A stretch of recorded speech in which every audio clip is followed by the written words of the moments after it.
Hello दोस्तों, आप सभी का हार्दिक स्वागत है। आज के वीडियो में बात कर लेते हैं मनरेगा पेमेंट के बारे में। जी हाँ दोस्तों, पिछले 2-3 महीनों से क्या है कि मनरेगा का पेमेंट रुका हुआ है। इसके पीछे क्या कुछ कारण है, इसके बारे में आज बात कर लेते हैं। तहसील लेवल से लेकर डिस्ट्रिक्ट लेवल तक, ग्राम विकास अधिकारी से लेकर मनरेगा डिपार्टमेंट तक एक ही बात का कहना है कि इस पेमेंट के पीछे रुकने का जो कारण है मेनली वो है बजट। जी हाँ दोस्तों, आप बिल्कुल सही सुन रहे हैं।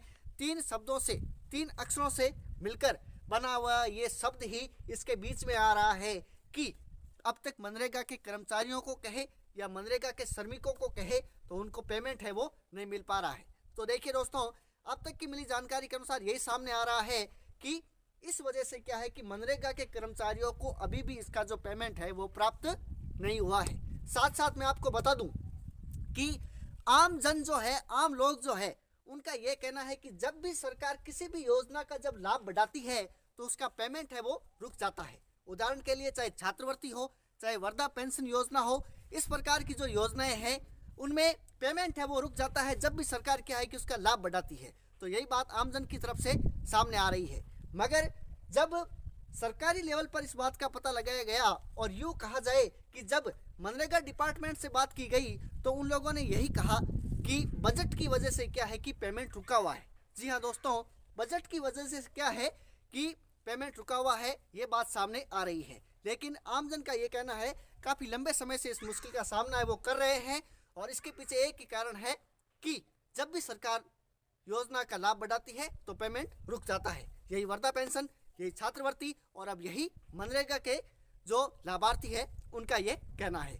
लेकिन इसके पीछे एक ही बात है और वो है मेरे प्यारे से दोस्तों, बजट।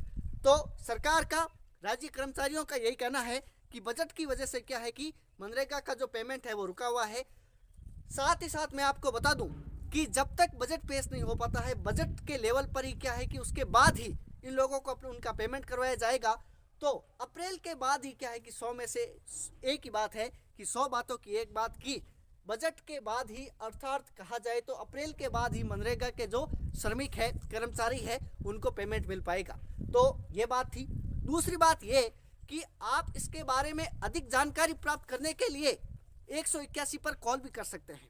हेल्पलाइन नंबर है 181, उस पर आप कॉल करें तो और उन लोगों को कहे कि आपको मनरेगा डिपार्टमेंट के साथ कॉल ऐड करें, तो वो जैसे ही ऐड करे तो आप क्या है कि उसकी शिकायत दर्ज करवा सकते हैं या फिर आपको जो भी मुश्किल का सामना करना पड़ रहा है उसके बारे में बता सकते हैं। अब दूसरी बात ये कि अब मनरेगा का जो पेमेंट है, मनरेगा की जो तनख्वाह है, उसके पीछे अगर आपने जब जॉब कार्ड बनाए थे उस समय जो बैंक अकाउंट लिंक किया था या जो भरा था उसके आधार पर पेमेंट नहीं आएगा। अब आपका जो आधार कार्ड है उसके साथ आपका बैंक अकाउंट लिंक होना चाहिए, अर्थात जुड़ा हुआ होना चाहिए। उसी स्थिति में क्या है कि आपके अकाउंट में सीधे के सीधे जो पेमेंट है, सीधा का सीधा जो पैसा है वो आ सकता है। अन्यथा इसके अंदर भी अड़चन आएगी और आपका जो अकाउंट में जो पैसा है वो नहीं पहुंच पाएगा, अर्थात रुक जाएगा। तो देखिए दोस्तों, इसके लिए आपको क्या करना पड़ेगा कि आपका जो आधार कार्ड है उससे आपका बैंक खाता क्या करवाना पड़ेगा, लिंक मतलब जोड़ाना पड़ेगा। जिस प्रकार से आप हमारे साथ जुड़े हुए हैं। जी हाँ, हमारे इस न्यूज़ चैनल पर समय समय पर सरकारी योजनाओं के बारे में जानकारी दी जाती है। कौन सी सरकारी योजना चल रही है, कौन सी सरकारी योजना चल रही थी और कौन सी सरकारी योजना आगे चलेगी, इसके बारे में भी जानकारी दी जाती है। फॉर्म डेट कब से अप्लाई होता है उसके बारे में भी जानकारी दी जाती है।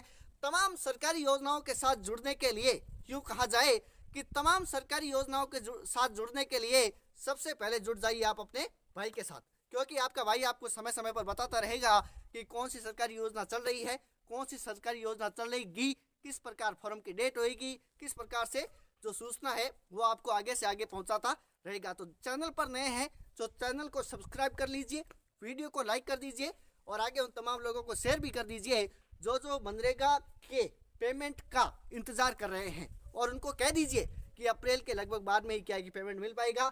शायद तक अभी तक मिले सूत्रों के मुताबिक जो है वो मैं आपको कह रहा हूँ। तो इस प्रकार की जो जानकारी है वो सामने आ रही है और सबसे इम्पोर्टेंट बात यही है कि बजट के बाद में ही क्या है कि लगभग कहा जाए तो अप्रैल के बाद में मनरेगा के जो श्रमिक कहे या फिर कर्मचारी कहे उन लोगों को क्या है कि पेमेंट मिल पाएगा। और दूसरी बात ये कि आपका बैंक खाता जो है वो आधार कार्ड के साथ लिंक होना चाहिए। ऐसा नहीं कि जब जॉब कार्ड बनाया था जिस समय जो खाता नंबर डाले थे उसमें ऑटोमेटिकली क्या है कि पैसे आ जाएंगे, ऐसा भी नहीं होएगा मेरे मित्रों। तो ग्रामीण लेवल पर इस प्रकार का कार्यक्रम है वो स्टार्ट भी हो चुका है और इस महीने के लास्ट तक क्या है कि ये पूर्ण रूप से संपन्न भी हो जाएगा। जो ग्राम विकास अधिकारी है और जो सरपंच है वो सब क्या है किसी कार्य में लगे हुए हैं, तो अपने नज़दीकी ई मित्र से संपर्क करें और जल्द करवाने की कोशिश करें ताकि पेमेंट बनते ही आपके अकाउंट के अंदर बिना किसी अड़चन के सीधा का सीधा पेमेंट है वो आपके खाते में पहुंच जाए। धन्यवाद दोस्तों। अपने भाई के चैनल को सब्सक्राइब और वीडियो को लाइक करना ना भूले। धन्यवाद दोस्तों।